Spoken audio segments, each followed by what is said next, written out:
여러분, 믿기 힘든 소식 하나 전해드립니다. 유럽 선진국이 15조 원을 들고 한국에 달려갔습니다. 무릎까지 꿇을 기세였어요. 제발 무기 좀 팔아달라고. 그런데 한국이 뭐라고 했는지 아십니까? 2029년까지 기다리세요. 그 단칼에 거절했습니다.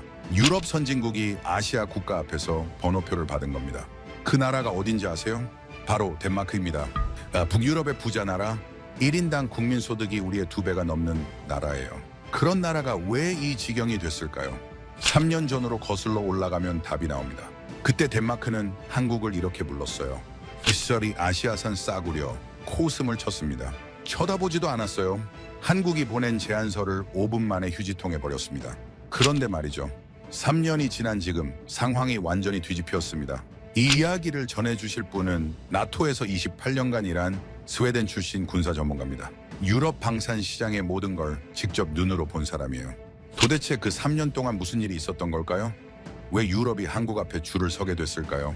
그 충격적인 역전의 전말, 지금 바로 들어보시겠습니다. 시작에 앞서 좋아요와 구독 눌러주시면 한국의 더 많은 이야기를 소개하는 데에 큰 힘이 됩니다.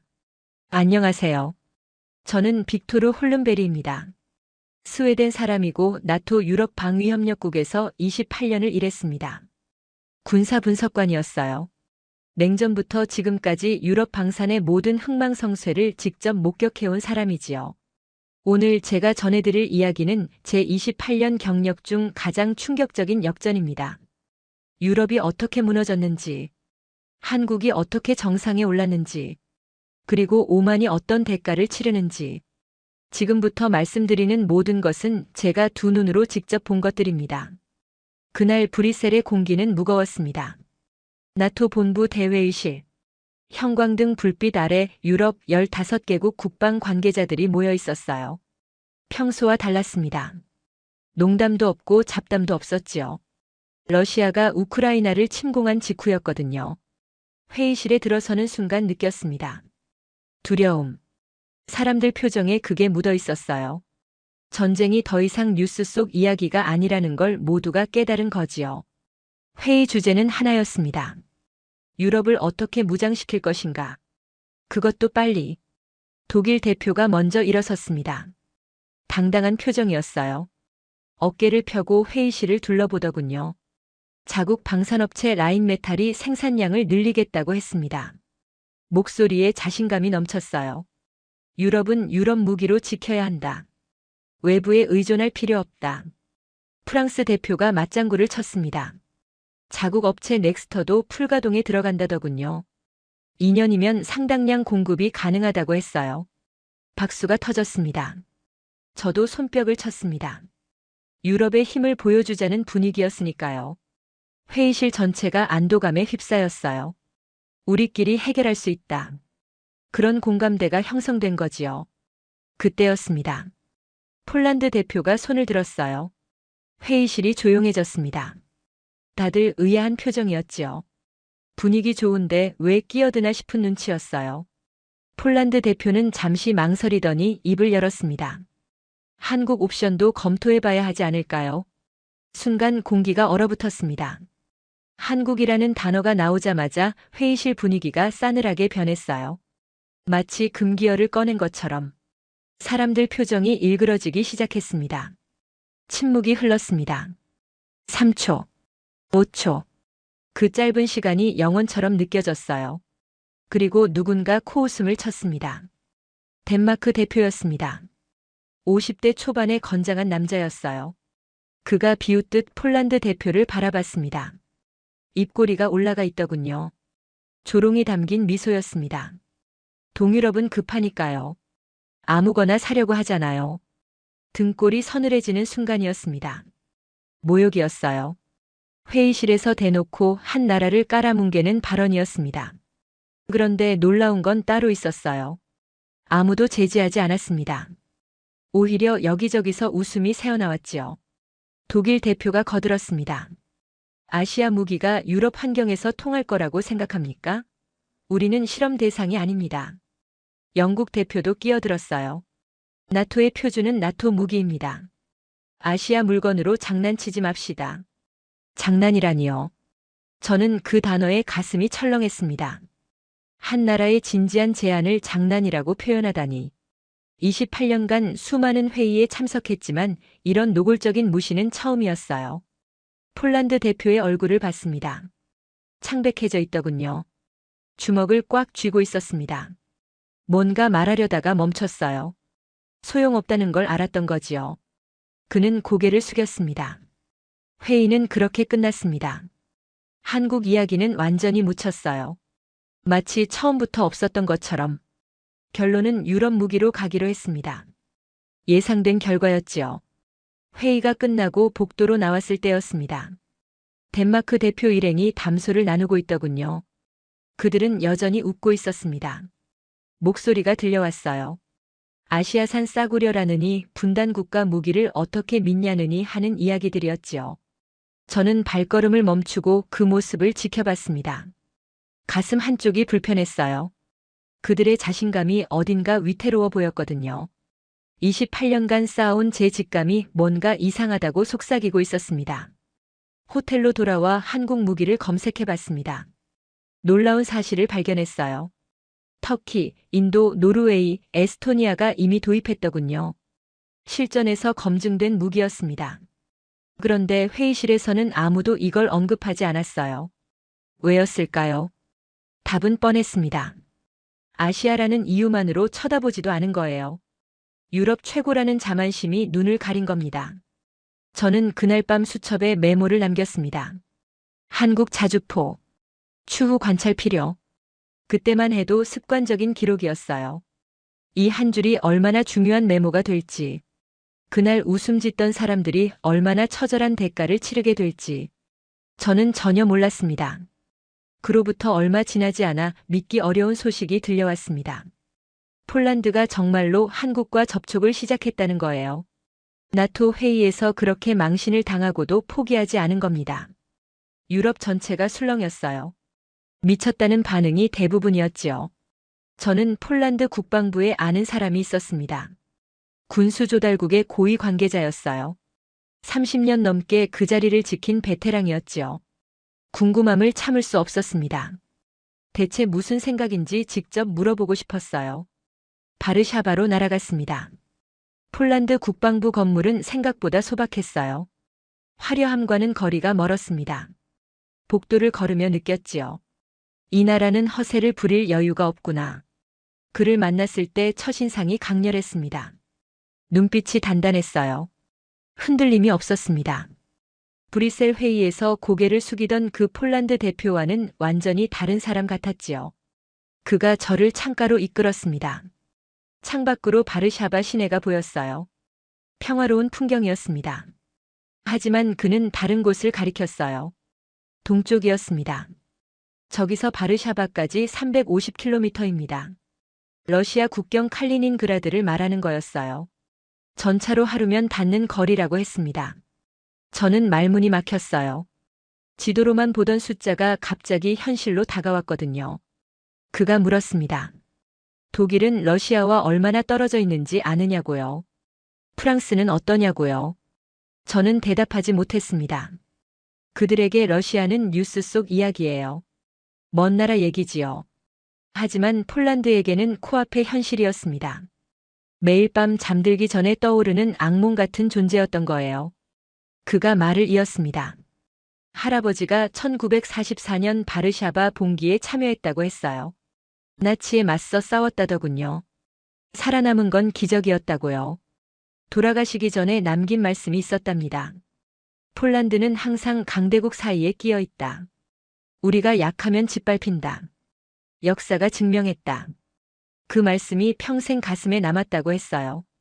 저는 묵묵히 들었습니다. 반박할 수가 없었어요. 역사가 그의 편이었으니까요.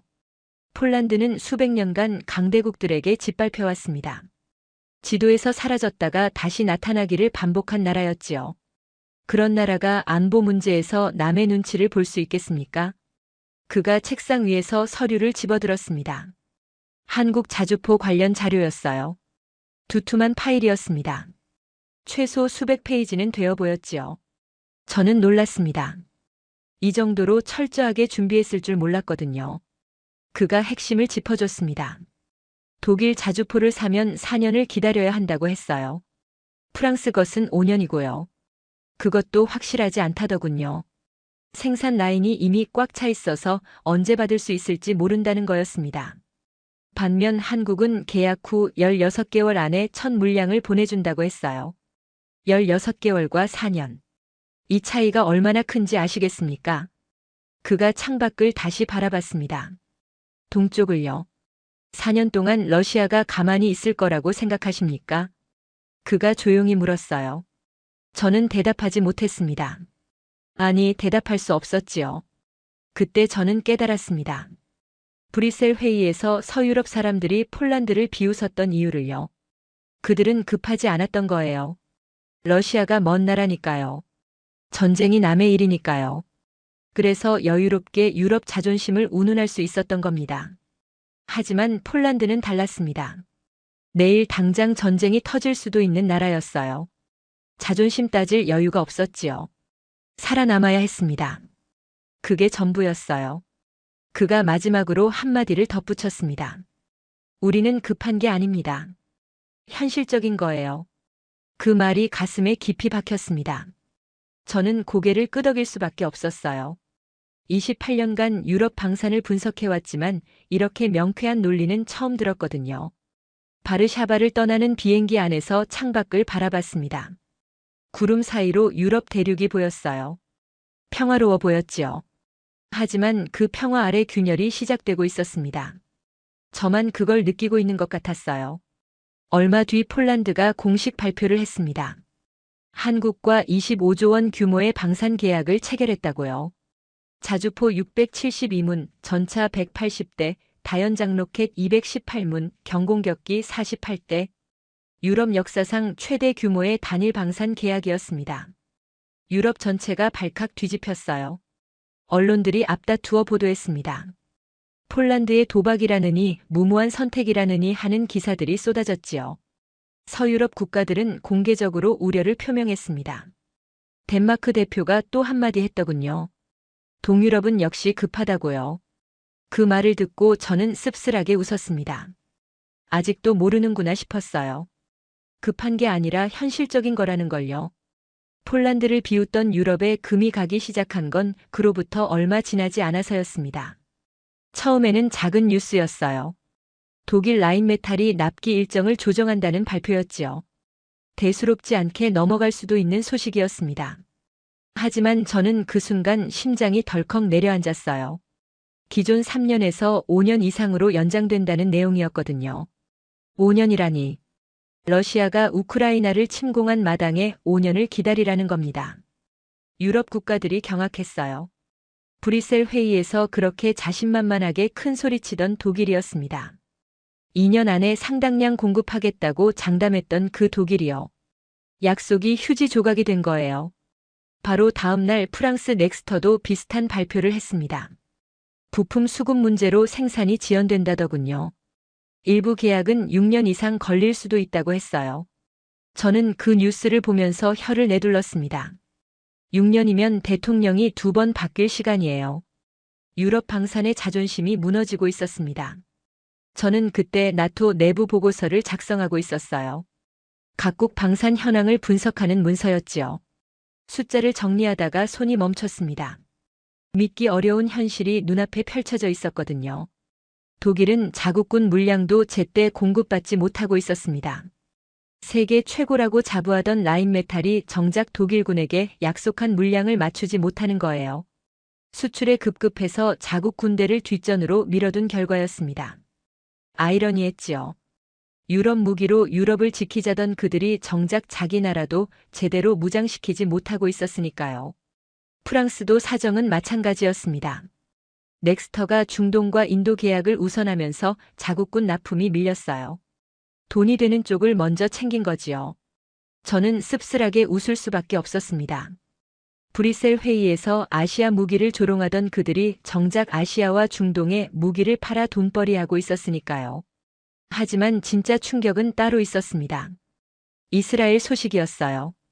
중동에서 전쟁이 터지자 이스라엘 정부가 긴급 조치를 발표했습니다. 자국 방위 우선 원칙을 적용한다는 거였지요. 모든 수출 계약을 무기한 연기하겠다고 했어요. 무기한이라니. 그 단어가 주는 무게감을 아시겠습니까? 덴마크가 직격탄을 맞았습니다. 덴마크는 이스라엘에서 아테모스 자주포 24문을 도입하기로 계약해둔 상태였거든요. 8천억 원 규모의 대형 계약이었습니다. 유럽의 품격에 맞는 선택이라며 자화자찬하던 그 계약이요. 하루아침에 물거품이 됐어요. 이스라엘은 냉정했습니다. 계약서가 있든 말든 상관없었지요. 자기 나라가 위험해지니까 남의 나라는 안중에도 없었어요. 덴마크가 아무리 항의해도 소용없었습니다. 8천억 원은 공중에 떴고 자주포는 한 대도 오지 않았지요. 저는 그 소식을 듣고 브뤼셀 회의가 떠올랐습니다. 덴마크 대표의 자신만만한 표정이 생생하게 기억났어요. 아시아 물건으로 장난치지 말라던 그 목소리도요. 이스라엘은 신뢰할 수 있는 파트너라고 했었지요. 한국 같은 나라와는 다르다고요. 그런데 결과가 어떻게 됐습니까? 신뢰할 수 있다던 이스라엘은 덴마크를 버렸습니다. 계약서 따위는 휴지 조각이 됐지요. 반면 한국은 묵묵히 폴란드와의 약속을 지키고 있었어요. 어느 쪽이 진짜 신뢰할 수 있는 파트너였는지 답이 나온 거예요. 상황은 더 악화됐습니다. 덴마크는 우크라이나를 지원한다며 보유 중인 세자르 자주포 19문을 전량 기증해버린 상태였거든요. 언론에서 용감한 결단이라고 박수를 보냈었지요. 나토의 모범이라는 찬사도 쏟아졌고요. 하지만 그 이면에는 치명적인 문제가 있었습니다. 덴마크 본토를 지킬 자주포가 한 문도 남지 않았다는 거예요. 이스라엘에서 새 무기가 들어올 거라고 믿었던 겁니다. 그런데 그 무기가 안 오게 됐어요. 덴마크는 알몸이 된 거나 다름없었지요. 저는 나토 내부 평가 자료를 봤습니다. 덴마크가 방어 능력 최하위 국가로 분류되어 있더군요. 바이킹의 후예라고 자부하던 나라가 스스로를 지킬 힘조차 없어진 겁니다. 굴욕적인 상황이었지요. 유럽 전체가 패닉에 빠졌습니다. 독일은 5년 기다려야 하고 프랑스는 6년이에요. 이스라엘은 아예 문을 닫아버렸지요. 무기를 구할 곳이 없었습니다. 다들 발을 동동 굴렀어요. 그때 누군가 조심스럽게 말을 꺼냈습니다. 한국은 어떻습니까? 회의장이 얼어붙었어요. 불과 얼마 전까지 아시아산 싸구려라고 비웃던 그 한국을 다시 꺼내는 거였으니까요. 하지만 아무도 비웃지 않았습니다. 웃을 수 있는 상황이 아니었거든요. 유럽의 자존심에 금이 가기 시작했습니다. 유럽이 혼란에 빠져 있을 때 폴란드에서 연락이 왔습니다. 그단스크 항구로 와달라는 거였어요. 나토 옵저버 자격으로 현장을 참관해달라고 했지요. 무엇이 도착하는지는 말하지 않았습니다. 하지만 저는 알고 있었어요. 한국에서 배가 오는 거였습니다. 새벽 비행기를 탔습니다. 그단스크 항구에 도착했을 때 해가 막 떠오르고 있었어요. 발트해의 바람이 뺨을 스쳤습니다. 쌀쌀했지요. 저는 부두에 서서 수평선을 바라봤습니다. 아직 배는 보이지 않았어요. 폴란드 군 관계자들이 이미 나와 있었습니다. 긴장한 표정이었어요. 당연하지요. 25조 원짜리 도박의 결과물이 오는 거였으니까요. 서유럽 전체가 비웃던 그 선택이 옳았는지 틀렸는지 증명되는 순간이었습니다. 1시간쯤 지났을까요? 수평선에 점 하나가 나타났습니다. 점점 커졌어요. 대형 화물선이었습니다. 저는 숨을 멈추고 지켜봤습니다. 배가 가까워지자 갑판 위에 뭔가가 보이기 시작했어요. 방수포로 덮인 거대한 물체들이었습니다. 줄지어 늘어서 있었지요. 하나, 둘, 셋. 세다가 포기했습니다. 너무 많았거든요. 저는 그 순간 가슴이 두근거렸어요.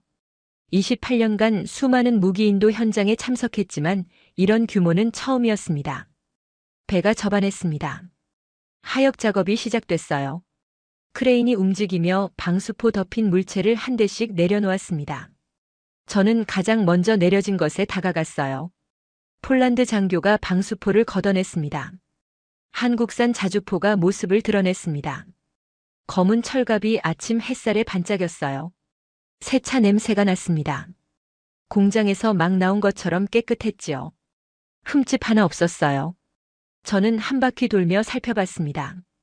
완벽했습니다. 운송 중 손상 제로라고 폴란드 측 담당자가 말했어요. 대형 화물선으로 지구 반바퀴를 돌아왔는데 흠집 하나 없다니. 포장과 운송 관리가 얼마나 철저했는지 알 수 있었지요. 저는 옆에 있던 폴란드 장교에게 물었습니다. 계약 후 얼마나 걸린 거냐고요. 그가 시계를 확인하더니 대답했어요. 정확히 15개월 27일이라고요. 약속보다 3일 빨랐다고 했습니다. 저는 귀를 의심했습니다. 방산 계약에서 납기를 앞당기는 경우는 거의 없어요. 늦으면 늦었지 빠른 적은 본 적이 없었거든요. 그런데 한국은 약속보다 빨리 보낸 겁니다. 16개월 안에 보내겠다더니 정말로 지킨 거예요. 하역 작업은 하루 종일 계속됐습니다. 저는 그 자리를 떠나지 않았어요. 마지막 한 대까지 지켜봤습니다. 48문 전부 완벽한 상태였지요. 독일이 5년 기다리라고 할 때 한국은 16개월 만에 해낸 겁니다. 다음 날 시험 사격이 진행됐습니다. 폴란드 동부의 훈련장으로 이동했어요. 넓은 평야 지대였습니다. 영하의 날씨였지요. 코끝이 시려왔어요. 저는 두꺼운 코트를 껴입고 관람석에 앉았습니다. 한국산 자주포들이 일렬로 늘어섰습니다. 포신이 하늘을 향해 올라갔어요. 긴장감이 감돌았습니다. 폴란드 포병들이 처음 다루는 장비였거든요. 교육을 받긴 했지만 실전은 다르지요. 과연 제대로 작동할까? 첫 발이 발사됐습니다. 굉음이 훈련장을 뒤흔들었어요. 귀가 먹먹해졌습니다. 포탄이 날아가 멀리 있는 표적에 명중했지요. 폭발이 일어났습니다. 저는 스톱워치를 눌렀어요. 습관이었지요. 연속 발사가 이어졌습니다. 쾅쾅쾅. 일정한 간격으로 포탄이 쏟아졌어요. 저는 시간을 쟀습니다. 10초에 6발이었지요. 분당 36발 속도였습니다. 공식 사양보다 빨랐어요. 그 다음이 진짜 충격이었습니다. 이동 사격 시연이 시작됐거든요. 자주포가 달리면서 포를 쏘는 겁니다. 이건 정말 어려운 기술이에요. 대부분의 자주포는 멈춰야만 사격할 수 있거든요. 움직이면서 정확하게 맞추는 건 차원이 다른 문제입니다. 한국산 자주포가 시속 30km로 달리기 시작했습니다. 울퉁불퉁한 지형이었어요. 차체가 심하게 흔들렸지요. 그 상태에서 발사가 됐습니다. 저는 숨을 멈추고 지켜봤어요. 표적에 명중했습니다. 저는 눈을 비볐어요. 믿기 어려웠거든요. 달리면서 쐈는데 맞췄다니. 옆에 있던 독일 무관의 얼굴이 굳어지는 게 보였습니다. 그도 충격을 받은 거지요. 시험 사격이 끝나고 결과가 발표됐습니다. 명중률 98%. 극한의 추위 속에서 단 한 번의 오작동도 없었다고 했어요. 폴란드 장교가 제게 다가와 말했습니다. 독일은 아직 서류 검토 중이라면서요. 저는 웃지 않았습니다. 웃을 수가 없었어요. 눈앞에서 역사가 바뀌고 있었거든요. 아시아 무기는 유럽 환경에서 안 통한다던 그 말이 얼마나 무지했는지 증명되는 순간이었습니다. 호텔로 돌아와 보고서를 작성했습니다. 한국산 자주포 유럽 환경에서 완벽히 작동. 예상을 뛰어넘음. 그렇게 적었어요. 28년 경력의 군사분석관으로서 최대한 객관적으로 쓴 거였습니다. 하지만 솔직히 말씀드리면 마음 한편에 경외심이 솟아올랐어요. 무시당하던 나라가 이렇게 완벽하게 증명해내다니. 그단스크에서 돌아온 뒤 유럽 방산계가 술렁이기 시작했습니다. 폴란드가 한국 자주포를 받았다는 소식이 퍼지면서 분위기가 달라진 거예요. 처음에는 그래도 의심하는 시선이 많았지요.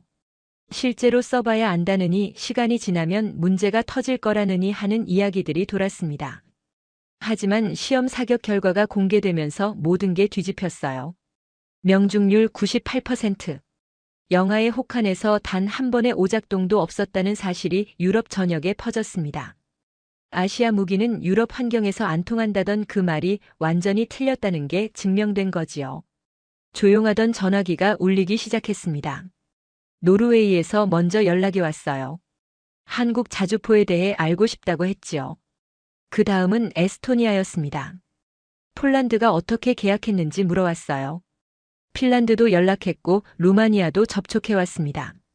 저는 나토 내부에서 이 흐름을 지켜보고 있었어요. 재미있는 현상이 벌어지고 있었거든요. 공식적으로는 아무도 한국을 언급하지 않았습니다. 회의석상에서는 여전히 유럽 무기가 최고라는 말만 오갔지요. 하지만 회의가 끝나고 복도에서는 다른 이야기가 오갔어요. 한국 연락처 아느냐고 서로 물어보는 거였습니다. 얼마 뒤 정말 믿기 어려운 소식이 들려왔어요. 독일 국방장관이 폴란드에 전화를 걸었다는 겁니다. 유럽 최강의 방산 국가 독일이요. 브뤼셀 회의에서 아시아 무기를 조롱하던 바로 그 독일이 먼저 손을 내민 거예요. 저는 그 소식을 듣고 한참 동안 멍했습니다. 28년간 유럽 방산을 지켜봤지만 이런 일은 처음이었거든요. 독일이 동유럽 국가에게 배우겠다고 연락하다니. 불과 얼마 전만 해도 상상할 수 없는 일이었지요. 독일 장관이 폴란드에 물은 내용은 간단했다고 해요. 어떻게 한 거냐고요? 비결이 뭐냐고요? 한국과 어떻게 접촉했는지 알려달라고요. 자존심 강한 독일이 고개를 숙인 겁니다. 현실 앞에서 자존심은 아무 의미가 없었던 거지요. 폴란드 측 답변이 걸작이었습니다. 자존심을 버렸다고 했대요. 유럽 무기가 최고라는 자존심을 내려놓고 객관적으로 봤더니 답이 나왔다고요. 성능, 가격, 납기 3가지 모두 한국이 앞섰다고 했지요. 독일 장관이 할 말을 잃었다더군요. 저는 그 이야기를 전해 듣고 씁쓸하게 웃었습니다. 브뤼셀 회의에서 폴란드를 비웃던 그 장면이 떠올랐거든요. 동유럽은 급하니까 아무거나 산다던 그 조롱이요. 이제 그 조롱이 부메랑이 되어 돌아온 거였습니다. 독일만 그런 게 아니었어요. 프랑스도 움직이기 시작했습니다. 영국도 관심을 보였지요. 네덜란드와 체코도 한국에 문의를 넣었어요. 불과 얼마 전까지 아시아 무기라며 코웃음 치던 나라들이 줄줄이 손을 내밀기 시작한 겁니다. 유럽의 자존심이 무너지고 있었습니다. 저는 그 광경을 보면서 묘한 감정을 느꼈어요. 통쾌하진 않았습니다. 오히려 불안했지요. 유럽이 이렇게 무력하다는 게 드러나고 있었으니까요. 우리가 그동안 얼마나 허세에 취해 있었는지 적나라하게 보여주는 것 같았어요. 하지만 진짜 충격은 따로 있었습니다. 한국 측 답변이 돌아왔거든요. 유럽 각국의 문의에 대한 답변이요. 저는 나토 내부 채널을 통해 그 내용을 접했습니다. 죄송합니다. 2028년 이후에 연락주세요. 저는 그 문장을 보고 한참 동안 화면을 응시했어요. 2028년이라니. 지금 연락해도 최소 4년은 기다려야 한다는 거였습니다. 독일 라인메탈이 5년 기다리라고 했을 때 유럽이 경악했잖아요. 그런데 이제는 한국한테도 4년을 기다리라는 소리를 듣게 된 겁니다. 입장이 완전히 뒤바뀐 거였습니다. 한국 생산 라인은 이미 꽉 차 있었어요. 폴란드 물량이 있고 호주가 있고 노르웨이가 있고 에스토니아가 있었지요. 7년치 주문이 밀려 있다고 했습니다. 뒤늦게 달려와 봤자 줄 끝에 설 수밖에 없는 상황이었어요. 저는 그때 깨달았습니다. 선택에는 때가 있다는 것을요. 기회가 왔을 때 잡지 않으면 나중에 아무리 발버둥쳐도 소용없다는 것을요. 폴란드는 모두가 비웃을 때 용기 있게 손을 내밀었습니다. 그래서 맨 앞줄에 설 수 있었지요. 나머지는 뒤늦게 깨닫고 달려왔지만 이미 늦은 거였어요. 유럽 최고라던 자존심이 이렇게 처참하게 무너질 줄 누가 알았겠습니까? 유럽이 한국 앞에 줄을 서기 시작하면서 기묘한 풍경이 펼쳐졌습니다. 불과 얼마 전까지 아시아산 싸구려라며 비웃던 나라들이 이제는 제발 팔아달라고 사정하는 입장이 된 거예요. 저는 나토 본부에서 이 상황을 지켜보면서 역사의 아이러니를 느꼈습니다. 매일같이 새로운 소식이 들려왔어요.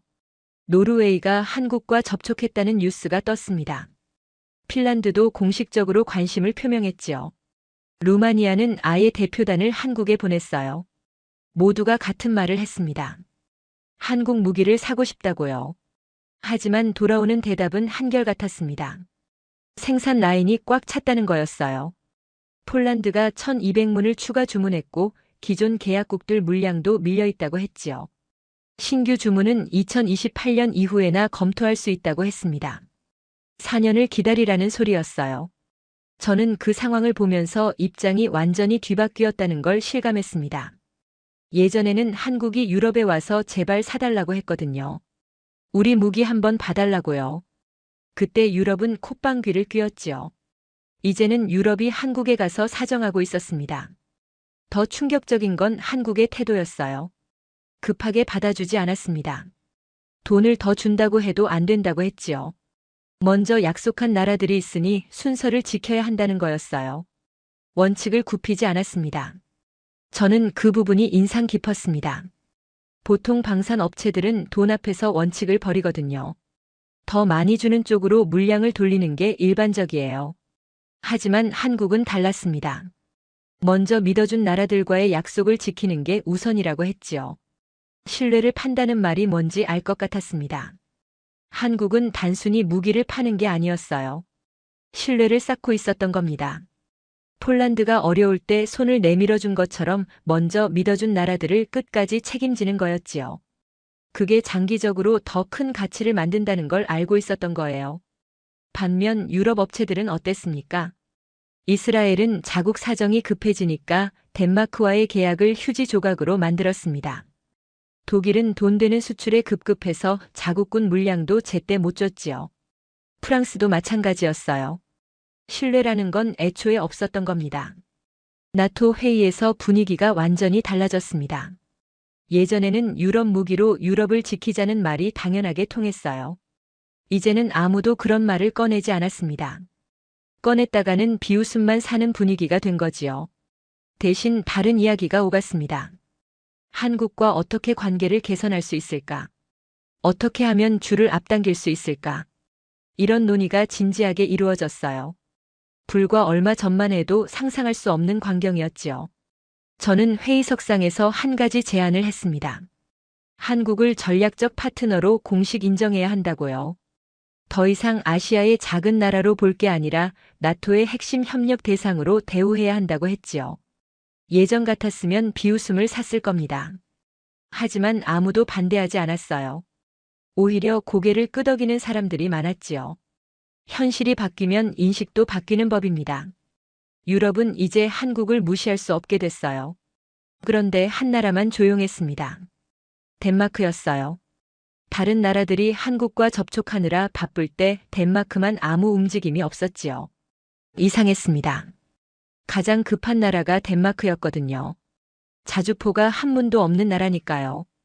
얼마 뒤 그 이유를 알게 됐습니다. 덴마크는 조용히 큰 그림을 준비하고 있었던 거예요. 다른 나라들처럼 문이나 넣는 게 아니라 아예 판을 뒤집을 승부수를 준비하고 있었지요. 15조 원이라는 천문학적인 금액을 들고 직접 한국으로 날아갈 계획이었습니다. 덴마크가 움직인다는 소식을 들은 건 어느 날 저녁이었습니다. 나토 내부 채널을 통해 정보가 들어왔어요. 덴마크 국방부 고위 관계자가 직접 한국행 비행기에 오른다는 거였지요.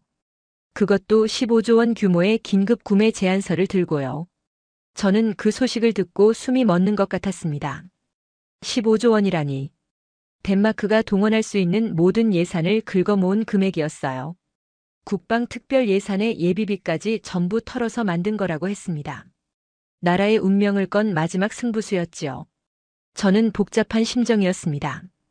솔직히 말씀드리면 덴마크가 안쓰러웠어요. 불과 얼마 전까지 아시아산 싸구려라며 비웃던 그 입으로 이제는 제발 팔아달라고 사정하러 가는 거였으니까요.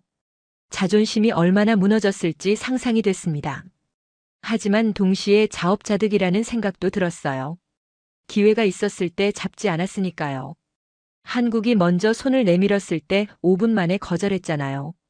이메일도 안 열어보고 삭제했다면서요. 그 오만의 대가를 치르는 거였습니다. 덴마크 대표단이 한국에 도착했다는 소식이 들려왔습니다. 인천공항에서부터 분위기가 심상치 않았다고 해요. 마중 나온 사람이 거의 없었다더군요. 나토 회원국 고위 관계자가 방문했는데 의전다운 의전도 없었다고 했지요. 냉대의 시작이었습니다. 안내받은 곳도 화려한 응접실이 아니었어요. 공장 한켠에 있는 소박한 대기실이었다고 합니다. 형광등이 깜빡거리는 작은 방에서 순번을 기다려야 했다더군요. 순번이라니. 그 단어의 무게가 느껴지시나요? 유럽 선진국 고위 관계자가 번호표를 뽑고 기다리는 신세가 된 겁니다. 같은 시각 옆 건물에서는 폴란드 대표단이 성대한 환영을 받고 있었다고 해요. 붉은 카펫에 카메라 플래시까지 터지는 국빈급 대우였지요. 덴마크는 그 광경을 지켜봐야 했습니다. 몇 시간을 기다린 끝에 겨우 회의실에 들어갔다고 해요. 한국 측 담당자가 나왔지요. 덴마크 대표가 15조 원 제안서를 내밀었습니다. 어떤 조건이든 들어줄 테니 제발 무기를 달라고 했어요. 돌아온 대답은 짧았습니다. 먼저 약속한 나라들이 있다고요. 폴란드가 있고 호주가 있고 노르웨이가 있다고요. 순서를 건너뛸 수는 없다고 했지요. 돈의 문제가 아니라 신뢰의 문제라고 했습니다. 신뢰라는 단어가 덴마크 대표의 가슴에 비수처럼 꽂혔을 겁니다. 그들이 한국의 신뢰를 저버린 건 불과 얼마 전이었으니까요. 아시아산 싸구려라고 비웃고 이메일도 안 열어보고 삭제했잖아요. 그게 이제 돌아온 거였습니다. 덴마크 대표가 매달렸다고 해요. 15조 원이 아니라 더 드리겠다고요. 원하시는 금액을 말씀하시라고요. 기존 계약국들에게 보상금을 주고 우리를 먼저 넣어달라고요. 한국 측 답변이 단호했습니다. 저희는 신뢰를 팝니다. 돈 때문에 기존 고객을 배신하는 순간 저희 가치는 없어집니다. 협상은 그렇게 끝났습니다. 덴마크가 들고 간 건 15조 원짜리 제안서였어요. 가져온 건 아무것도 없었지요. 오히려 2029년 이후에나 검토 가능하다는 답변만 받았습니다. 4년을 기다리라는 소리였어요. 저는 그 소식을 듣고 한참 동안 생각에 잠겼습니다. 15조 원으로도 살 수 없는 것이 있었어요. 바로 신뢰였습니다. 한번 잃어버린 신뢰는 돈으로 다시 살 수 없다는 걸 덴마크가 처절하게 깨달은 거지요. 덴마크 대표단이 공항으로 향할 때 하늘이 흐렸다고 합니다. 비가 내리기 시작했대요. 마치 덴마크의 처지를 보여주는 것 같았다고 누군가 말하더군요. 저는 그 말을 듣고 씁쓸하게 웃었습니다. 하늘도 무심하지 않구나 싶었어요. 그리고 바로 그날 충격적인 뉴스가 터졌습니다. 같은 시각 폴란드가 한국과 55조 원 규모의 추가 계약을 체결했다는 거였어요.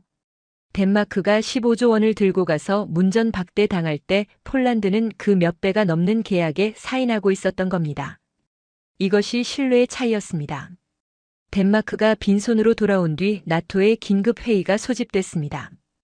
15개국 대표들이 브뤼셀에 모였어요. 분위기가 무거웠지요.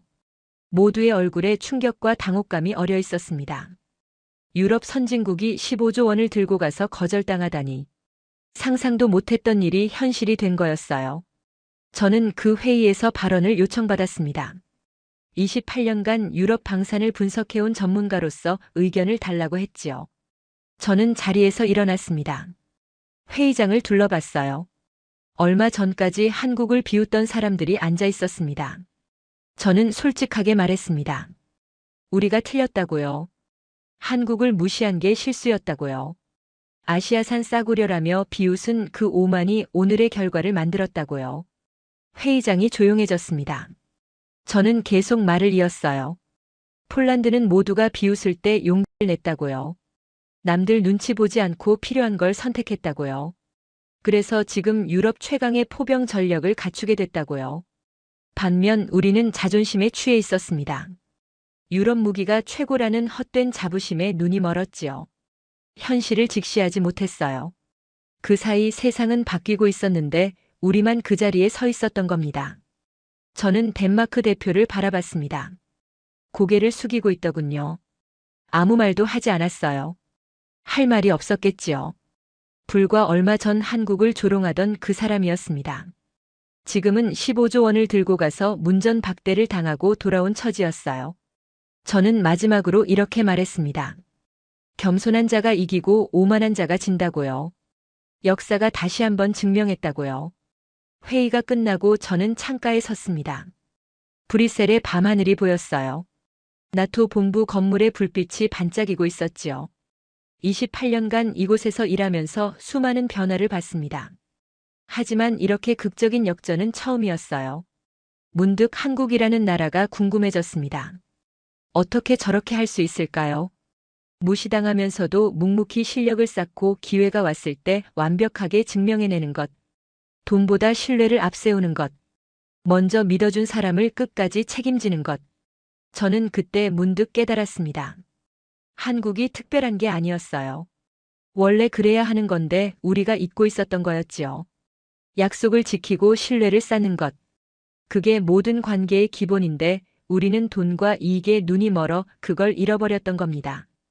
한국은 그 기본을 지킨 것뿐이었어요. 얼마 뒤 한국을 방문할 기회가 생겼습니다. 나토 대표단의 일원으로 창원에 있는 공장을 견학했지요. 거대한 시설이었습니다. 축구장 수십 개를 합친 것보다 더 넓었어요. 그 안에서 자주포가 줄줄이 생산되고 있었습니다. 연간 생산량이 300문이라고 했어요. 독일의 10배가 넘는 숫자였습니다. 그런데 더 놀라운 건 따로 있었어요. 공장 곳곳에 붙어있는 각국 국기였습니다. 폴란드, 노르웨이, 에스토니아, 호주, 이집트. 세계 각국이 줄을 서서 기다리고 있었지요. 저는 한국 담당자에게 물었습니다. 왜 돈보다 신뢰를 앞세우느냐고요. 더 많이 주는 쪽에 먼저 팔면 이익이 더 크지 않느냐고요. 그가 웃으며 대답했습니다. 단기적으로는 그렇다고요. 하지만 장기적으로는 아니라고요. 신뢰를 쌓으면 고객이 떠나지 않는다고요. 그게 진짜 이익이라고요. 저는 그 말을 가슴에 새겼습니다. 공항으로 향하는 차 안에서 창밖을 바라봤어요. 한국의 풍경이 스쳐 지나갔습니다. 깔끔한 도로와 높은 빌딩들이 보였지요. 이 나라가 70년 전에는 전쟁으로 폐허가 됐었다는 게 믿기지 않았어요. 그들은 무너져도 다시 일어났습니다. 무시당해도 포기하지 않았지요. 묵묵히 실력을 쌓아서 결국 정상에 올랐어요. 그리고 정상에 선 지금도 겸손함을 잃지 않았습니다. 먼저 믿어준 사람을 끝까지 책임지는 것. 그게 한국이었어요. 저는 28년간 유럽 방산을 분석해왔습니다. 수많은 나라의 흥망성쇠를 봤지요. 하지만 한국처럼 극적인 역전을 이룬 나라는 본 적이 없어요. 무시당하던 위치에서 정상으로 올라선 것. 그것도 정정당당하게요. 오만한 자는 무너지고 겸손한 자는 올라섭니다. 역사가 다시 한번 증명했어요. 저는 그 역사의 현장에 있었습니다. 그리고 이 이야기를 여러분께 전해드리는 것. 그게 제가 할 수 있는 일이라고 생각했습니다. 무시당한 자가 더 강해집니다. 무너진 자가 더 단단해지지요. 한국이 그걸 보여줬어요. 이 이야기가 여러분의 가슴에도 남기를 바랍니다. 오늘 사연은 여기까지입니다. 한국 비웃던 덴마크 15조 들고 가서 거절당한 스토리 어떠셨나요? 사연의 주인공에게 응원의 댓글을 남겨주세요. 지금까지 감동정거장에서 사연 전해드렸습니다. 사연이 마음에 드셨다면 좋아요와 구독 부탁드립니다. 시청해주셔서 감사합니다.